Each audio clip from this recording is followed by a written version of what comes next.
चाहिए, मुझे कुछ नहीं चाहिए, तो भैया ये सबसे बड़ी मूर्खतापूर्ण बात होगी। कितना भी व्यक्ति के पास कुछ भी हो, लेकिन कमी कहीं ना कहीं होती ही है, और उसी कमी को यदि दूर करना है तो आपको भगवान जी से प्रार्थना करनी पड़ेगी। ठीक है, और प्रार्थना कैसे करनी है आपको भगवान से? भगवान से एक बात कहनी है, प्रभु मैं आपका साथ जिंदगी भर चाहता हूं। भगवान मुझे आपका साथ जिंदगी भर चाहिए, एक दो दिन के लिए नहीं, पूरे जीवन के लिए चाहिए। और मैं जब मर भी जाऊं तो भी आप मेरा हाथ पकड़ के अपने परम धाम तक मुझे ले जाओ, मैं इतना चाहता हूं। यदि ये आप ऐसी बात भगवान से कहोगे और सच्चे मन से कहोगे तो वो आपका साथ जरूर देंगे। तो हमें क्या कहना भगवान से? भगवान अपने सुंदर कर कमलों को हमारे सिर पर रख दीजिए, ताकि हमारा भी उद्धार हो जाए। हाथों को खोलकर जाए, तालियों की सेवा देते हुए प्रेम से बोलेंगे सभी। एक भक्त भगवान से क्या कहता है? भगवान से कहता है वो भक्त, मेरे सिर पे रख दो कान्हा। जितने भी भक्त हैं यहाँ पर सब बोलिएगा प्रेम से, हाथ खोलकर तालियों की सेवा देते हुए, मेरे सिर पे रख दो कान्हा अपने ये दोनों हाथ, मेरे सिर पे रख दो कान्हा अपने ये दोनों हाथ, देना हो तो दीजिए जन्म जन्म का साथ, देना हो तो दीजिए जन्म जन्म का साथ, मेरे सिर पे रख दो कान्हा अपने ये दोनों हाथ, देना हो तो दीजिए जन्म जन्म का साथ, देना हो तो दीजिए जन्म जन्म का साथ।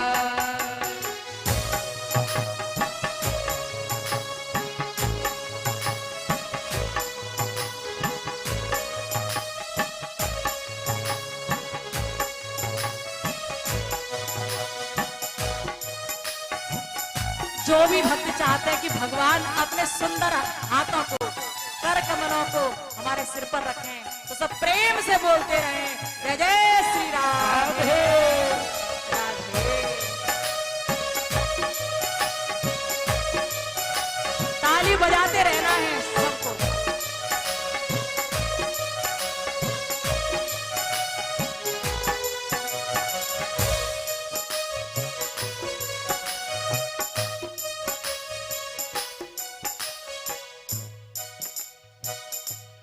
प्यारे प्रभु, झुलस रहे हैं गम की धूप में, खुशियों की छाया कर देना, झुलस रहे हैं गम की धूप में, खुशियों की छाया कर देना, झुलस रहे हैं गम की धूप में, खुशियों की छाया कर देना, झुलस रहे हैं गम की धूप में, खुशियों की छाया कर देना, बिन कान्हा के नाव चले ना तू पतवार पकड़ लेना, बिन कान्हा के नाव चले ना तू पतवार पकड़ लेना, बिन माझी के नाव चले ना तू पतवार पकड़ लेना, बिन माझी के नाव चले ना तू पतवार पकड़ लेना, और मेरा जीवन रोशन कर दो,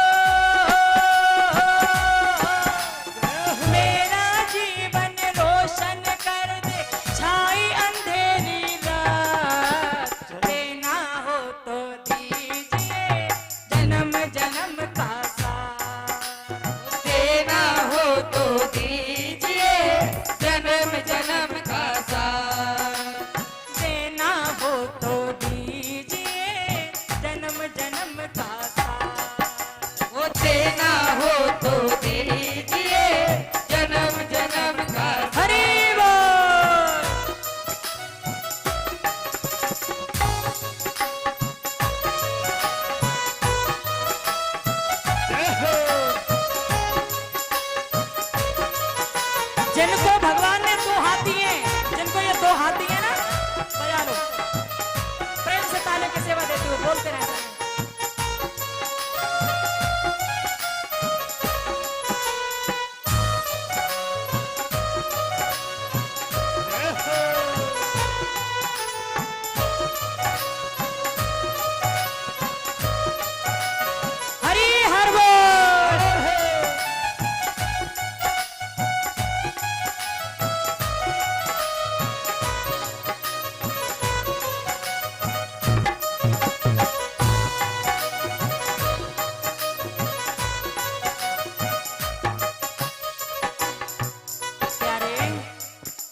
यदि हाथों में जान है तो बजा कर बोलना, और हाथों में बिल्कुल जान नहीं रही है तो धरे रखो, जो धरे तो रहे नहीं है फिर। ठीक है, प्रेम के साथ आवाज आनी चाहिए तालियों की।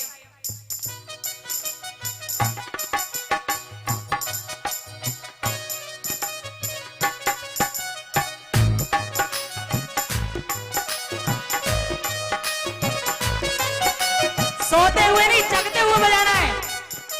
प्यारे प्रभु, इस जन्म में सेवा देकर बहुत बड़ा उपकार किया। इस जन्म में सेवा देकर बहुत बड़ा उपकार किया। प्रभु से हम सबको कहना चाहिए, भगवान सबसे बड़ा काम तो आपने मेरे लिए ये कर दिया कि मुझे इंसान बना दिया। नहीं तो पता नहीं मैं किस योनि में पड़ा होता, पता नहीं मैं कोई जानवर बना होता या छोटा सा कीड़ा बन के नाली में पड़ा होता। प्रभु आपने मेरी जिंदगी सुधार दी। प्रभु मुझे मानव बना दिया, इंसान बना दिया मुझे, और इंसान बनाकर भी मेरे भीतर ऐसी भक्ति पैदा कर दी कि मैं आपके भक्तों की सेवा कर पा रहा हूँ। आपने मुझ पर बहुत दया की है भगवान, सदैव दया करना।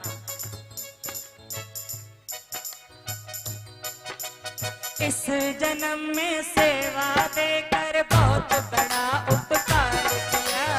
इस जन्म में सेवा देकर बहुत बड़ा उपकार किया। तू ही गोविंदा, तू ही गोपाला, मैंने तुमको जान लिया।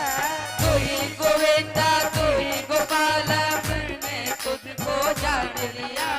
तू ही गोविंदा, तू ही गोपाला, मैंने तुमको मान लिया। तू ही गोविंदा, तू ही गोपाला, मैंने तुझको जान लिया। तेरा साथ रहे बरसों तक, तेरा साथ रहे बरसों तक, बस इतनी सी बात, देना हो तो दीजिए जन्म जन्म का साथ, वो देना हो तो दीजिए जन्म जन्म का साथ। देना हो तो दीजिए जन्म जन्म का साथ। हो देना हो तो दीजिए जन्म जन्म का साथ। मेरे सिर पे रख दो कान्हा, मेरे सिर पे रख दो कान्हा, अपने ये दोनों हाथ। देना हो तो दीजिए जन्म जन्म का साथ। देना हो तो दीजिए जन्म जन्म का साथ। हरि बोल।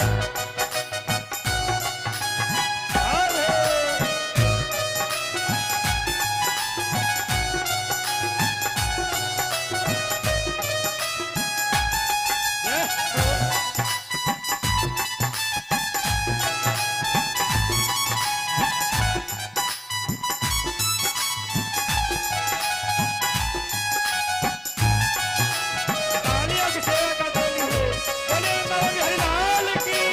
जय हो।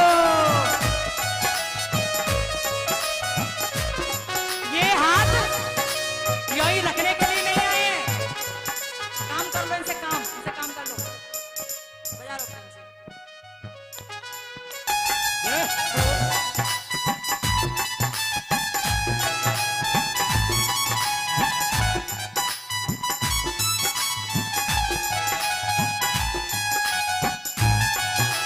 तालियों की सेवा का धनी हो, बोले बाबा हरिलाल की। जय हो।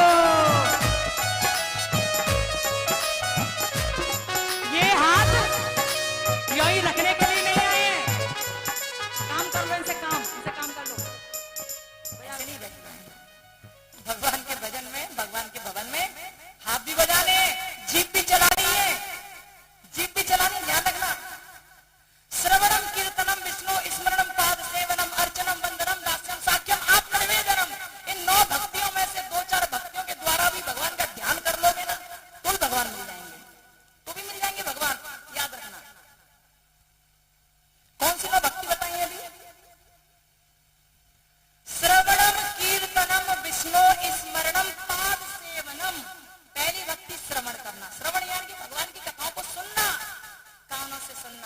अच्छा, सुनने में और श्रवण करने में जरा अंतर होता है। सुनने में और श्रवण करने में जरा अंतर है। सुनना वो होता है कि आपने कथाओं को सुना और सुनकर यहां से सुना और यहां से निकाल दिया। जब आपसे पूछा गया कि कथाओं में क्या सुनाया गया तो आपको याद ही नहीं है, सब खत्म हो गया, जो आया सब निकल गया, उसे कहते हैं सुनना। सुनना सिर्फ यहां से सुना, यहां से सुन के निकाल दिया, समझा नहीं आपने, समझा नहीं, उसे कहते हैं सुनना। ठीक है, लेकिन श्रवण का मतलब क्या है?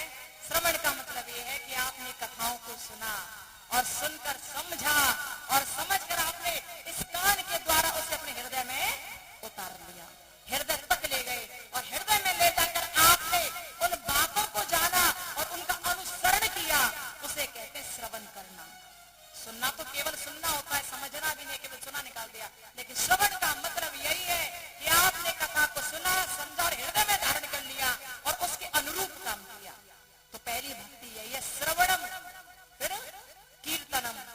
आप सुनते हो भगवान की कथा को, बहुत प्यारी बात है। दूसरी भक्ति कहते हैं कीर्तन करना, सिखाते हैं कीर्तन करना। आप यदि कीर्तन कर रहे हो भगवान का, आप कीर्तन तो कर रहे थे ना अभी, श्रवण भी कर रहे थे, कीर्तन भी कर रहे थे, आप बोल भी रहे थे, सब कुछ कर रहे थे। लेकिन जो लोग नहीं बोल रहे वो केवल सुन रहे हैं, श्रवण नहीं कर रहे, और कीर्तन सुन रहे हैं लेकिन बोल नहीं रहे।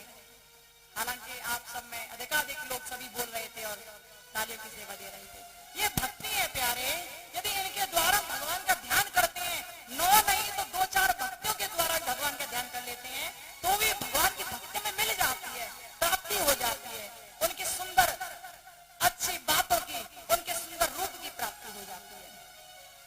श्रवणम यानी कि सुनना, सुनकर हृदय में धारण कर लेना। कीर्तनम यानी कि कीर्तन करना भगवान के नाम का।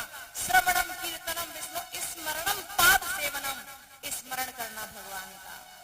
स्मरण कैसे करना चाहिए? माला ले लो, एक मंदिर में बैठ जाओ और बस ध्यान लगाओ, और जब कोई आ जाए तो कह दो बैठ जा भैया, और फिर माला लेकर जपना शुरू कर दो। क्या ये स्मरण है? क्या ये भजन है? क्या ये ध्यान है? क्या लगता है आपको, ये ध्यान है क्या? बहुत से लोग हाथ में माला ले ली, माला लेकर एक जगह बैठ गए, और जब कोई आया तो कह दिया बैठ जा अभी माला जप रहा हूं, फिर तुझे देखूंगा, बैठ जा। अब वो बंदा बैठ गया, फिर आपने माला ली, फिर जपना शुरू कर दिया, फिर कोई दूसरा आया, फिर कह दिया बैठ जा अभी मैं आ रहा हूं। क्या ये भजन है? क्या ये माला जपना है? नहीं है, ये भजन नहीं है, ये माला जपना नहीं है, ये जपना नहीं है, याद रखना। लेकिन भागवत के बीच में इसी वजह से भजन कीर्तन होते हैं। यदि कोई ये चाहे कि पूरे भजन ही भजन गाओ और कथा नहीं करना है, तो भैया फिर वो भागवत नहीं रह पाती, फिर तो केवल भजन कीर्तन हो सकते हैं, वो भागवत नहीं होती। यहाँ भागवत चल रही है, और भागवत चल रही है तो आपको भागवत में तन मन धन से लगना है, मन वचन कर्म से लगना है, और कथा को सुनते जाना है। सूत जी महाराज सौनिक ऋषियों से कहने लगे कि तुमने पूछा कि किसका उद्धार हो गया भागवत सुनने से। मैंने तुम्हें बताया कि ज्ञान वैराग्य ठीक हो गए, ज्ञान वैराग्य तर गए भागवत सुनने से। तो सौनिक ऋषियों ने कहा भगवान आपकी कथा मुझे बहुत सुंदर लगी, हमें बहुत अच्छी लगी, लेकिन एक बात हमारे मन में घूम रही है, आप ये बताएं कि भागवत सुनने से केवल अच्छे लोगों का ही उद्धार होता है, या बुरे बुरे लोग भी तर जाते हैं, या पापी भी तर जाते हैं? क्योंकि पापियों को तारने के लिए भी तो कुछ चाहिए। यदि अच्छे अच्छे लोग ही तरते रहे तो पापियों का क्या होगा भाई? उनके उद्धार के लिए भी तो कुछ करना चाहिए। ये सुनकर सौनिक आदि ऋषियों की बात सुनकर सूत जी महाराज ने कहा ऋषिगणों, मैं बताता हूँ कि भागवत सुनने से पापियों का भी उद्धार होता है। एक बहुत बड़ा पापी था जिसका नाम था धुंधकारी, और धुंधकारी जैसा पापी उस कथा को सुनने से तर गया। जानते हो कैसे? बताता हूँ। सौनिक ऋषियों ने हाथ जोड़कर कहा भगवान हम सुनना चाहते हैं धुंधकारी कौन था और कैसे वो तर गया प्रभु की कथा सुनने से, क्या हुआ उसके जीवन में हम जानना चाहते हैं। ये सुनकर सूत जी महाराज कहने लगे हाँ सुनाता हूँ सुन लो सुनाता हूँ। कहने लगे अत्र ते कीर्त में श्याम इतिहासं पुरातन यस्थ श्रवण मात्रेण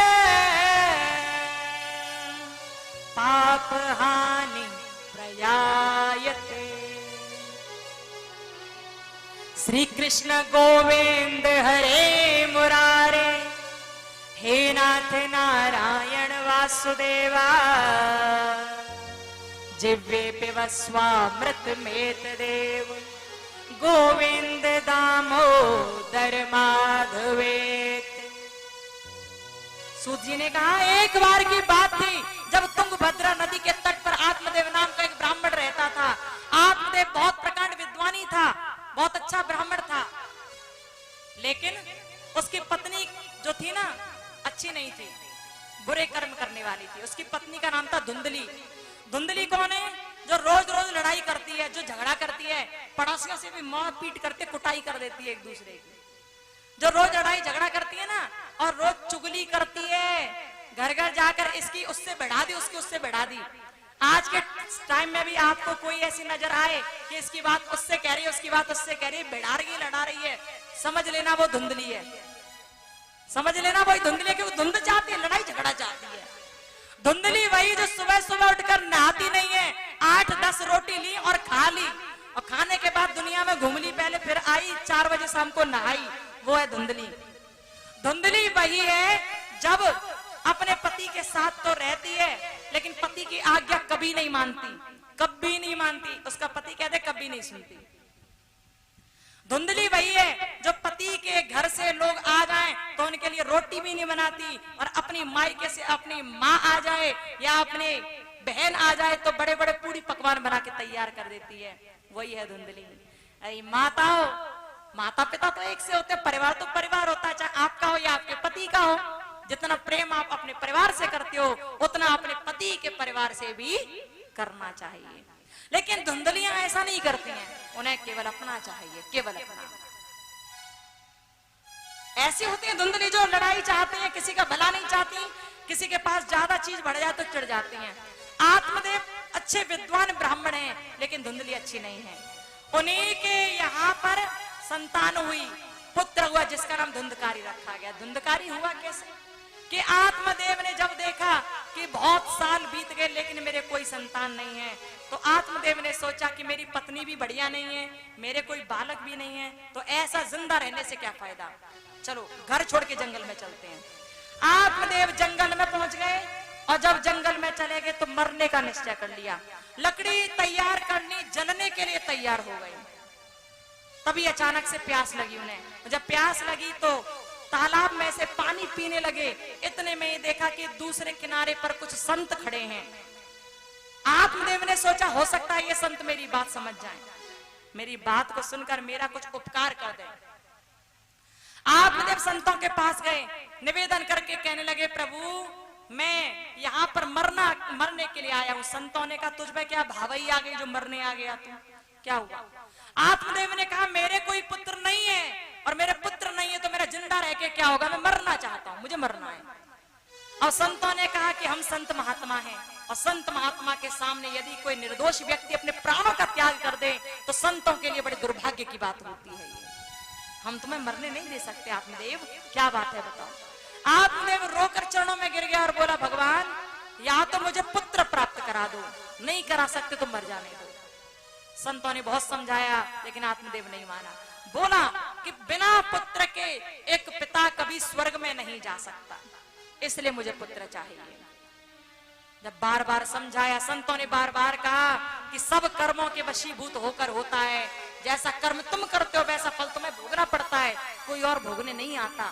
तुम्हारा पुत्र कर्म करेगा तो तुम्हारे पुत्र ही फल भोगेगा, यदि तुम बुरा कर रहे हो तो तुम ही भोगोगे, उसका फल बाहर का कोई भोगने नहीं आएगा, इसलिए पुत्र की कामना ज्यादा मत करो। आत्मदेव रोने लगा और बोला, प्रभु मैं कितना बड़ा भागा हूँ कि मेरे यहाँ आंगन में एक गाय बंधी है, उसके भी कोई संतान नहीं। मेरे आंगन में एक कुआं है, उस कुएं में पानी नहीं, हमेशा सूख जाता है कुआं। मेरे यहाँ बहुत सारे बगीचे में पेड़ भी हैं, लेकिन किसी पेड़ पे कभी कोई फल लगता नहीं। कितना बड़ा अभागा हूँ। ये सुनकर संतों ने आत्मदेव का मस्तक देखा और मस्तक देखकर कहा, आत्मदेव इस जन्म में तो क्या, अगले 7 जन्मों तक तुम्हारे भाग्य में कोई संतान नहीं है, तुम संतान सुख से वंचित रहोगे। आत्मदेव कोई पुत्र नहीं है। आत्मदेव रोने लगा। आत्मदेव दुखी हो गया, संतों के चरणों में गिर गया और बोला, अब नहीं जीऊंगा मैं, अब मैं मर जाऊंगा। अब नहीं जीऊंगा मैं। संतों ने बहुत समझाया लेकिन आत्मदेव नहीं माना। तभी संतों का हृदय द्रवित हो गया, संत दुखी हो गए और दुखी होकर बोले अब क्या किया जाए। संत होते ही ऐसे हैं जो आपके दुख से दुखी हो जाते हैं।